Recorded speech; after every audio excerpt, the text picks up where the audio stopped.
Ora, agora vou apresentar-lhe a Licínia. Licínia Nunes viveu anos com uma dor incapacitante de grau 10 na região da boca. Depois de recorrer a dentistas, neurologistas, ter feito 2 cirurgias e recorrido inclusivamente à implantação de um neuroestimulador no cérebro, acabou por descobrir que afinal sofria de disfunção temporomandibular. É uma palavra difícil, mas o médico já cá vem explicar. Em 3 semanas, depois de quase 7 anos de dor, a dor terminou. É uma história impressionante que vai ser partilhada na primeira pessoa. Um aplauso para a Licínia Nunes. Bem-vinda, Licínia. Obrigada por estar connosco na nossa tarde, a partilhar aqui a sua história. Finalmente, hoje em dia, uma história de alívio, mas durante muitos anos uma história de muita dor, de muito sofrimento, de muita abdicação de uma série de coisas na vida que eu bem sei. Portanto, obrigada por estar aqui hoje para falar connosco e até, e segundo a própria Licínia, para alertar uma série de pessoas, porque a Licínia não era caso único, com certeza, em Portugal e no mundo, que pode estar a passar pelo mesmo e a passar por uma série de contratempos e se calhar a resposta é mais fácil do que se pensava. A que altura da sua vida é que começou a ter dor? Então, eu era uma pessoa saudável. E depois coloquei um aparelho dentário só mesmo por estética. Não tinha nenhum problema nos dentes, já tinha ali um bocadinho tortos, mas pronto. Andei 1 ano e meio com um aparelho dentário e na altura que eu retiro o aparelho comecei a ter fortes dores, como se fosse uma dor de dentes.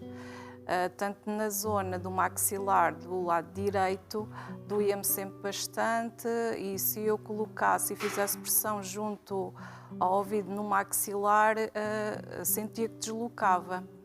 A nível da abertura da boca também não conseguia abrir na totalidade. Inclusivamente, quando ia ao dentista, até por uma questão, Sim. até porque depois de se pôr o aparelho dentário, abrir a boca durante muito tempo doía-lhe muito, mas também nunca ninguém ligou muito a isso, não. Pronto.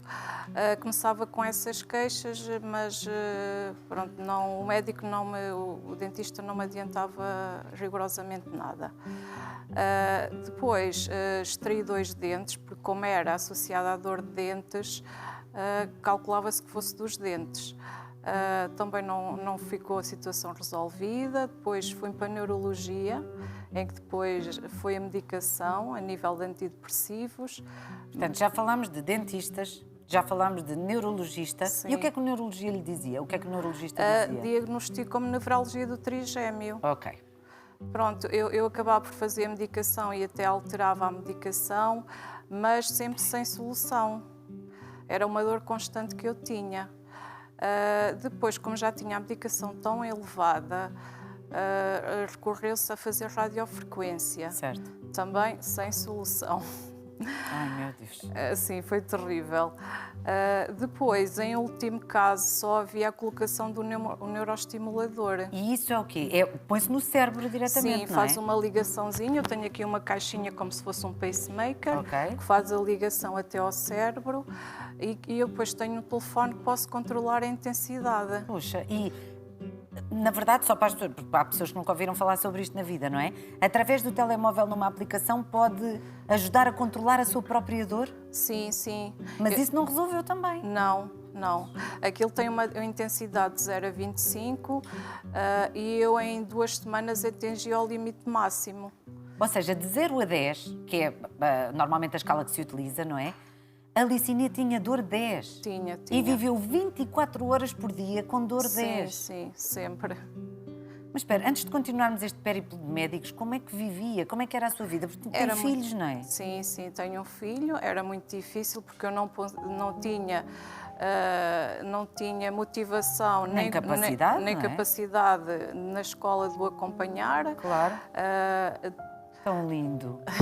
Tenho... A minha sorte é que depois o meu marido também me ajudava na lida doméstica e conseguíamos viver assim, mas era mesmo muito difícil porque eram dores insuportáveis. E à noite como é que dormia? Pois tinha noites que não dormia. Mas as dores eram, se puder tocar na cara, era exatamente As dores eram aqui nesta região, no maxilar inferior e prolongava-se aqui até em cima, esta parte aqui do crânio. Ok. Sempre constante. Sempre constante. Era latejante ou era uma coisa Era latejante, era como se tivesse uma dor de dentes, uma cárie mesmo muito avançada. Com uma enxaqueca em último grau, com dores de cabeça, com tudo ao mesmo Com tempo. tudo, sim. A dada altura falaram-lhe de um aneurisma? Eu antes quando estava na especialidade de neurologia, fiz uma ressonância e que foi detectado o aneurisma. Pronto, isso também depois acabei por tratar, foi fácil, Certo. fiz o cateterismo e correu tudo bem. Porque eu nesse caso nem estava muito preocupada porque não me dava dor. Certo. O meu problema era mesmo tentar resolver o problema da dor. Pronto, foi muito desesperante e desmotivador, não é? E durou 7 anos da sua vida, quase. Sim, sim, sim. 7 anos. Chegou uma altura, e quando eu estava a ler a sua história, pensei, eu acho que tinha feito o mesmo, porque o desespero é tanto que nós só queremos uma resposta. Chegou uma altura que foi procurar uma vidente. Sim. Não é? Porque já que os médicos não conseguiam resolver, a acupuntura, o reiki, portanto, tentou de tudo. Sim, mas fui procurar também porque o neurocirurgião também me recomendou isso, porque ele já não sabia mais o que é que havia de fazer. Ele próprio disse, é melhor ir a uma vidente. Sim, eu achei isso ridículo, mas pensei em último caso, pronto, vou. Mas achava que não, porque como é que eu tenho uma dor todos os dias, não é uma coisa espiritual. Claro. Era bem física até. Era muito física. E quando é que conheceu o médico que a salvou? Quando é que ouviu falar sobre ele a primeira vez? Olha, como ia constantemente à farmácia da minha residência, calhou em conversa com a farmacêutica, em que ela me recomendou que conhecia o professor e o Instituto Português da Fase, e como vinham muitas pessoas do estrangeiro fazer cirurgias inéditas, que se calhar até era uma coisinha simples e que eu conseguia até resolver o meu problema. Ui. Pronto, E lá foi. Lá fui e fiquei super feliz porque eu não queria um diagnóstico, não era? Exato, é que nem diagnóstico tinha, não é? Pois. Ou melhor, os que tinha depois Sim. provaram-se errados. E pronto, fui lá, adorei, porque o doutor foi mesmo muito simpático e disse logo que eu estando em sofrimento, que me iria ajudar e que iríamos resolver o quanto mais rápido possível. E foi isso que aconteceu. E foi isso que aconteceu. Antes Foi. de chamarmos aqui o doutor, passado relativamente pouco tempo, foi a sua cirurgia. Portanto, Foi. teve a consulta em março e em abril Foi já 3 estava... semanas, basicamente.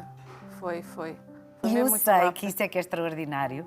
Quando acordou da cirurgia e passou o efeito da anestesia, ficou logo feliz. Fiquei. Porque todas as vezes que eu fazia as cirurgias, eu quando acordava tinha logo a dor. Pois, claro.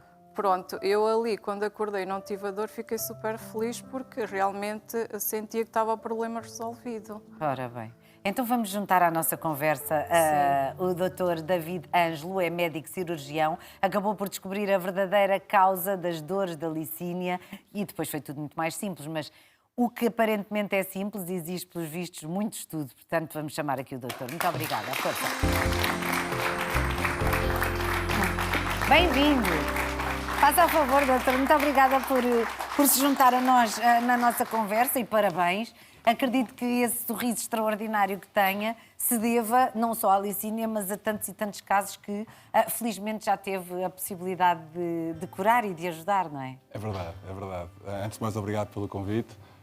Tenho tido essa felicidade e esse privilégio de, ao longo destes últimos 15 anos, dedicar-me a uma área que ainda era pouco comum em Portugal e tenho desenvolvido um trabalho a nível científico, a nível clínico, que tem ajudado muitas pessoas e isso deixa muito feliz, claro. Exatamente. O que é que mais o impressionou na história da Licínia quando ela chega à consulta?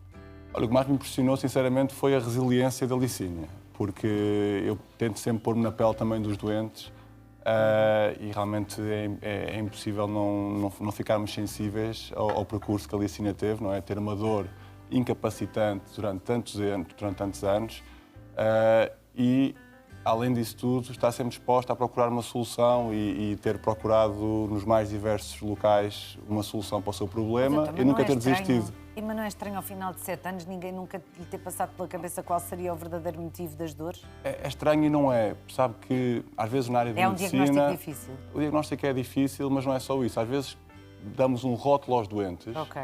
E os doentes, quando vêm à nossa consulta, já com esse rótulo, nós vamos atrás desse diagnóstico e às vezes não paramos para recomeçar a história toda desde o início. Aliás, eu tenho uma filosofia, quando eu recebo um doente, eu não quero saber nada da história Sobre ele, dele. exato. Não mostro relatórios, não mostro nada. Eu quero conhecê-lo desde o início.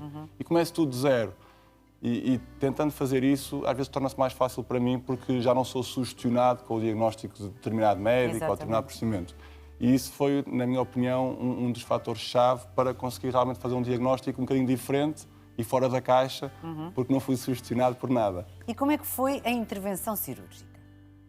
Olha, a intervenção cirúrgica da Licínia, inicialmente eu tinha planeado fazer uma cirurgia minimamente invasiva, ou seja, consiste em colocar um artroscópio dentro da articulação temporomandibular e resolver a situação toda via, basicamente, uma pequena câmara.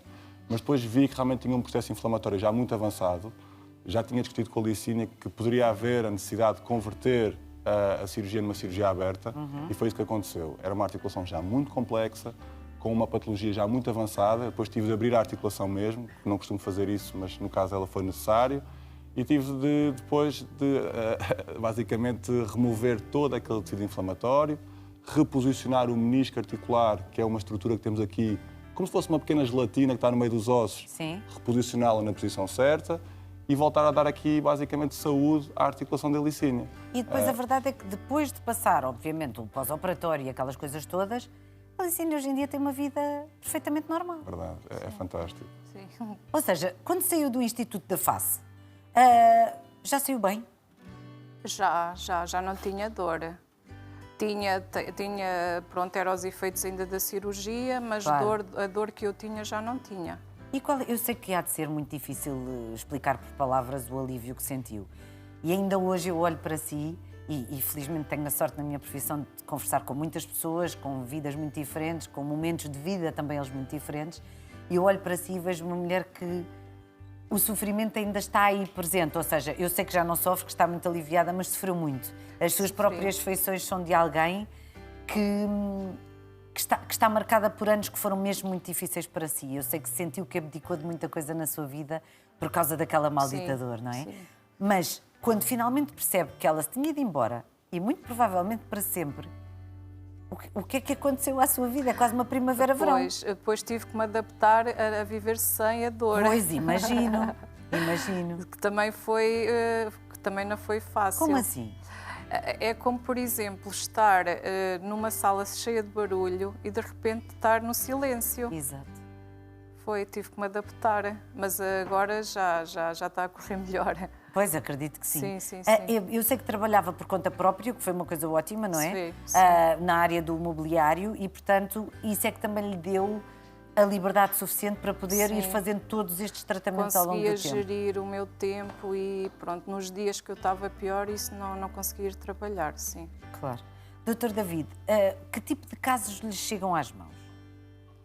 Olha, Dos mais variados, Eu acho não? que hoje em dia estamos a passar aqui por uma fase boa, porque a população já começa a estar mais educada em relação à questão de sinais e sintomas mais prevalentes na disfunção temporomandibular. Ou seja, as pessoas agora já vêm em fases mais precoces e não deixam arrastar tanta doença. Ou seja, já me chegam casos muito iniciais, o que é fantástico, mas ainda continuam a chegar muitos casos, como o da Licínia, infelizmente, que andam há 10, 15 anos com dor, sem solução. Depois, claro, que entram num ciclo depressivo, como eu também ficaria com uma depressão se tivesse 10 anos com dor, não é? Claro. E sem solução, onde eu vou a um sítio e acham que eu sou aquele que a dor é espiritual, por exemplo, não é? E sem um diagnóstico claro. E isso leva muitas vezes depois a que a pessoa não consiga realmente encontrar estratégias definitivas. Ou seja, chegam os dois tipos de doentes.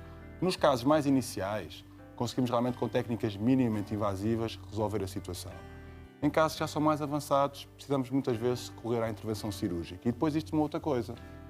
Há um mito que a cirurgia na articulação temporomandibular não funciona.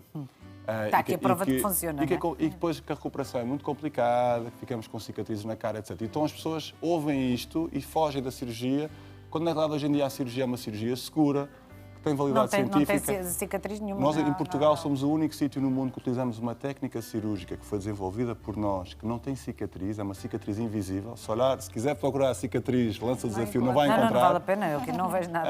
E, entretanto, hoje é uma cirurgia minimamente invasiva, ou seja, fazemos tudo de uma forma realmente muito metodológica e com excelentes resultados. Temos uma taxa global de sucesso que ainda não é de 100%, é 86%. Mas é muito alta. E já conseguimos ajudar muita gente e isso realmente é fantástico. O que nós vemos é que realmente e estas oportunidades são ótimas para alertar as pessoas que estalidos na articulação, dor perto do ouvido, dificuldade em abrir a boca, aquela tensão que a pessoa sente muitas vezes aqui, que se irradia aqui para a zona do pescoço, tudo isso são sinais e sintomas muito sugestivos de ter uma disfunção temporomandibular. E nesses casos, nós claramente se procurarmos uma ajuda diferenciada, podemos encontrar uma solução rápida para o problema e dar realmente qualidade de vida. Uma outra coisa que é fantástica, nós acabamos de publicar hoje um artigo científico numa revista americana, onde concluímos que cerca de 20% dos nossos doentes referem que o uso do tratamento ortodôntico, ou seja, do aparelho nos dentes, é o trigger para começar com uma disfunção temporomandibular. E a história da Licínia é exatamente isso. Era uma pessoa que não tinha queixas nenhumas, provavelmente já tinha uma articulação instável, mas depois com o aparelho dentário foi o suficiente para começar a ter uma doença na articulação. Mas isto não implica que as pessoas deixem de usar aparelhos dentários, Como não é? é óbvio, o que implica é que seja feito um estudo do doente Antes de o colocar. antes de colocar, para prevenir essas situações. E hoje em dia tem casos dramáticos de doentes jovens, 10, 15 anos, que não tinham qualquer aparente problema na articulação e quando colocam um aparelho dentário começam com problemas e depois não conseguem abrir a boca, não conseguem mastigar, andam desesperados à procura de uma causa e que não conseguem. Exatamente. E isso realmente é só um alerta para que o aparelho ortodôntico é importante, tem o seu papel, mas temos é de selecionar muito bem os doentes para evitar ter complicações que Deste derivam género. daí. Não é? Exatamente. Isso é realmente... Doutor, onde é que trabalha? Eu trabalho no Instituto Português da Face, que realmente é o local que nós criámos para tratar um centro de excelência nesta área. E que tem muitas valências, não é? E que tem muitas valências. Nós fazemos tudo o que é cirurgia da face. Exato, tudo o que diz Desde respeito. rinoplastia, cirurgia ortognática, disfunção temporomandibular, Ai, esses nomes, ó doutor, por amor de Deus. tudo o que tiver Tudo o que na tiver a cabeça ver e no com- pescoço, nós Ora, fazemos. está mais simples. Cabeça e pescoço é ir ao Instituto Português da Face e assim é mais fácil. Vamos mostrar inclusivamente o site. Tenho a certeza que esta conversa foi muito útil para muitas pessoas que nos estejam a ver agora. ipface.pt, portanto, o Instituto Português da Face. E olha, se tiver alguma destas queixas e esteja a viver ou há muito tempo ou há pouco tempo uma situação de dor, hoje em dia a ciência anda aqui a par e passo com a nossa qualidade de vida, portanto, por favor, procure ajuda. Obrigada, doutor, por ter vindo. Licínia, uma vida muito feliz. Sim. Agora está tudo Sim, bem. e queria aproveitar também para agradecer ao professor Publicamente, não é? Sim, e ao Instituto Português da Face, porque foram extraordinários. Claro.